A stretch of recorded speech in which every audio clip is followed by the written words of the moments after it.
Wanted dito sa TV5.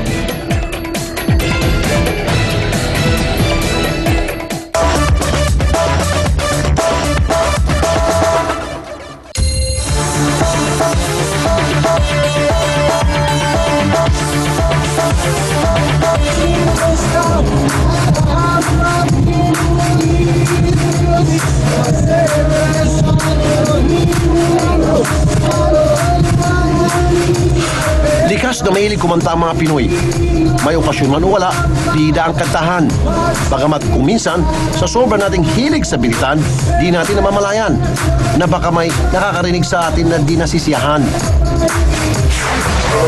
Tulad na lang ni Odette, na gabi-gabi raw nabubulaaw ng kantahan. Sobra na siyang torture talaga sa amin. Torture na torture ako talaga. Ano pong gagawin ninyo kapag gabi-gabi hindi kinakatulog ng maayos? Hindi dahil sa kayo po'y may insomnia, kundi dahil katabi nyo mismo ang isang nakakabulahog na videoke bar. Sobrang ingay. Sobrang lakas ng patugtog. Andito mismo sa ating ngayon, studio, ang nagreklamo dahil katabing-katabi lamang po ng kanyang bahay ang nasabing videoke bar. Siya po si Ma'am Odette Farillon. Ma'am Odette, magandang gabi po. Evening po, sir. So, talagang hindi kayo pinapatulog nito?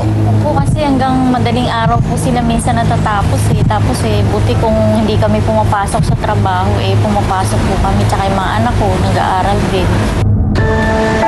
Buong akala ni Odette, magiging tahimik ang pagtira niya sa isang subdivision sa General Trias sa Cavite. Kaya nga ako tumira sa ganitong subdivision eh.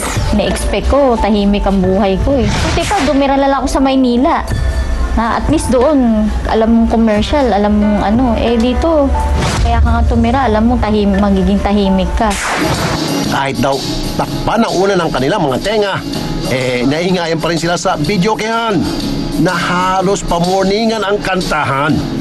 Inaabot sila ng magdamag, inaabot sila ng alas 3, madaling araw. Talagang bulahaw talaga, as in, ang lakas-lakas, tapos nagtatawanan. Tapos minsan talagang mga lasing na, halata mo namang mga lasing dahil wala na, out of tune na sila. Parang ingay na lang talaga siya.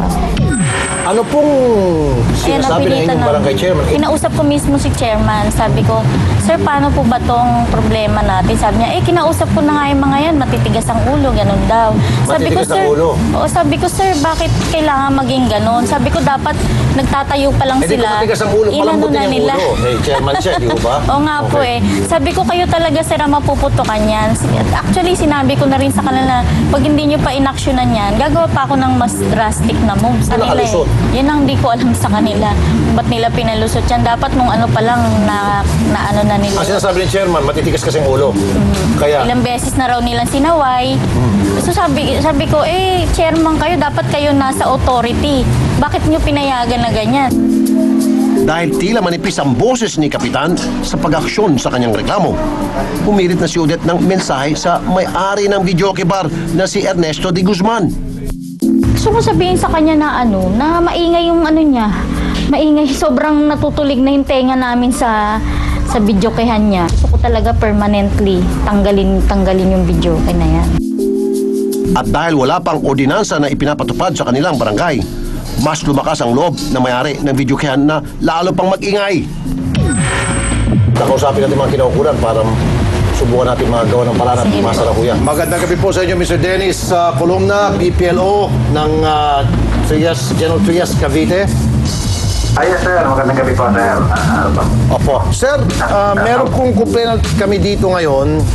Nireklamo niya po yung isang Katie Videoke Bar sa loob po mismo ng isang subdivision na pagkaingay-ingay. Napagalaman po ni Ma'am Odette, ito raw po ay walang permit sa barangay at walang pong permit sa inyo, sir. Agad-agad po, bibigyan natin ng action po yung reklamo ni ating kababayan. Ngayon pa lamang po, gusto na namin magpasalamat po sa inyo, Mr. Dennis Columna, sir. Sir, it's a pleasure po na makapaglingkod sa ating kababayan. Noong 22 na Mayo, pinilit na naming matupad ang pinangakong aksyon ng Business Permit and Licensing Office ng munisipyo ng General Trias. Agad naganda ang mga tauhan ng BPLO.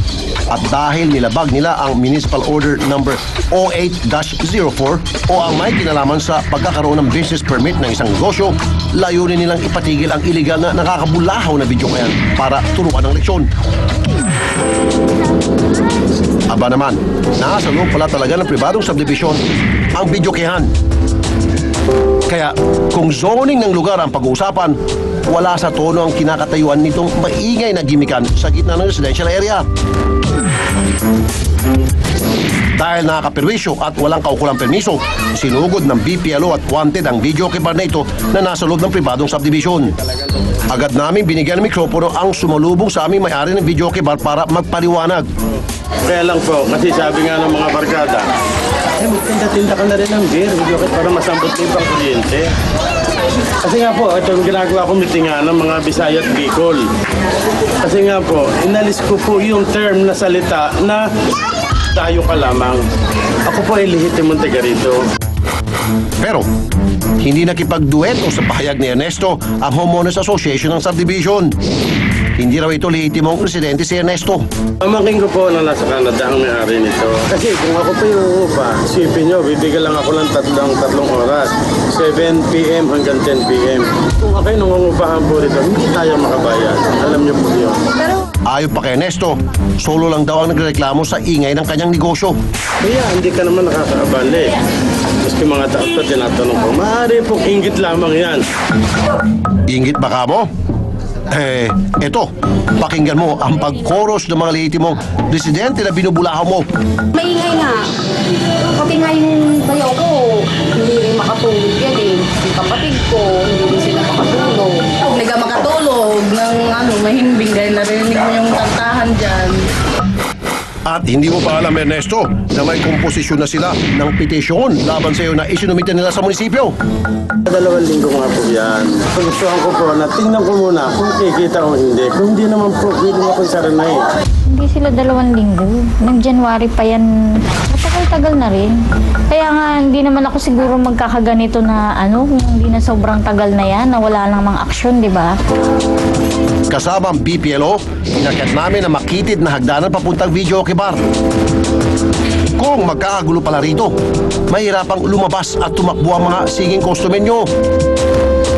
Sa pag-inspeksyon ng BPLO, malabong pumasa raw ito sa kanila, kaya dapat lang talagang ipasara. Udyat na ito ng pagtatapos ng gabi-gabing istorbong konsyerto. Una-unang nilabag niya, syempre, yung wala siyang business permit na talagang napaka-importante, no? Bago ang isang negosyante ay magtayo ng negosyo, bago o habang pinapatakbo yung kanyang negosyo, napaka-importante ng business permit. So doon sa batas na yon, siya'y paglabag sa Municipal Ordinance 0804 ng General Trias Cavite. So kailangan hindi na niya ipagpatuloy ang kanyang negosyo. Bukod sa walang business permit, may iba pang batayan ang closure order ng kinaukulan. We found na talagang open yung kanyang establishment, no? Which is yung medyo pinagbabawal ng batas na open kasi makikreate siya ng nuisance, no? Yung, lalo na sa gabi, dahil malakas yung sounds niya, marami natutulog. Nakaka-istorbo talaga sa ating mga nakatira doon sa mga kalapit na bahay. Sa desisyong ito ng BPLO, pumiyok na rin sa pangangatwiran ang may-ari ng videoke bar. Ang naging huligan ko lang ako, nag-operate ako rito nang wala akong business permit. Naamin ko po yun. Saka gustuhan ko po na tingnan ko muna kung kikita o hindi. Kung hindi naman po, pwede ako saranay. Wala naman po akong mawawala sa akin kung isara ko to. At kung sakaling kapalmoks na ipagpatuloy ni Ernesto ang kanyang iligal at nakabulahaw na negosyo, sasampahan na raw siya ng BPLO ng kaukulang kaso. Bago namin lisanin ang lugar, meron kaming huling pinakanta. Ang kapitan ng barangay na tila walang boses sa pagpapatigil sa inireklamong videokehan. Actually, nung una ay sinausap na namin. May tumatanggi. Tapos, hanggang sa nagkaroon na kami ng argumento, nagkaroon din ng common point na pag-uusap na kung po pwede, alas 10 pa lang, ay hinaan na niya bago alas 12, totally, stop na. Matapos ang aming aksyon todo, napapakanta na sa saya si Odette. Kampante na kasi siyang nakakapagpahinga sa gabi at wala nang mga istorbo. Mga kapatid, Hindi masamang magnegosyo. Basta't nasa ayos lang ito at wala mapipirwisyo. Sa mga nakaupo naman sa pwesto, huwag sanang maging sintonado sa pag-aksyon sa mga reklamo ng nasasakupan ninyo. Maaari nyo rin i-email ang inyong sumbong sa wanted@tv5.com.ph. Para sa anumang reklamo ng pang-api at pang-abuso, maaari kayong tumawag sa Wanted Hotline o kaya't mag-text sa mga sumusunod na numero. Kada reklamo, aksyon todo. Saan man kayo magtago, walang kawala rito. Dahil ang abusado, mapangapi. Wanted!